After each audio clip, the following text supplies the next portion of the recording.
మనసు మారాలా, మతం మారాలా? యేసు బ్రదర్కి వచ్చి మనం మనసు మార్చుకున్నావా, మతాలు మార్చుకున్నావా?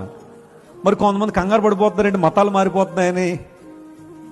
వారికి వాస్తవం అర్థం కాలేదన్నమాట, సత్యం తెలియట్లే వాళ్ళకి. మతం మార్చుకుంటున్నారు, మతాలు మారిపోతున్నాయి. జాన్ వెస్లీ లాంటి వాళ్ళు చాలా మంది మతాలు మార్చేస్తున్నారని కొంతమంది అనుకోవచ్చు, కానీ ఇక్కడ జరుగుతుంది అది కాదు. మతాలు మార్చడం అది దేవుని ఉద్దేశం కాదు. యేసు ప్రభు ఎక్కడ కూడా మీరు నా మతంలోకి వచ్చేయండి, నా మతంలో కలిసిపోండి, నా మతంలో దిగిపోండి అని యేసు ప్రభు ఎక్కడ చెప్పలేదు.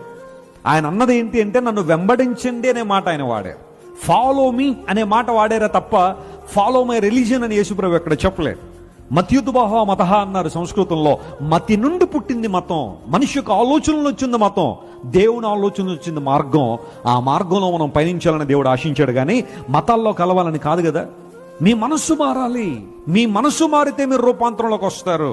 అప్పుడు మీ జీవితాల ద్వారా దేవునికి మహిమ ఉంది, దేవుని చిత్తం ఏంటో మీరు తెలుసుకుంటారని లేఖనాలు సెలవిచ్చాయి.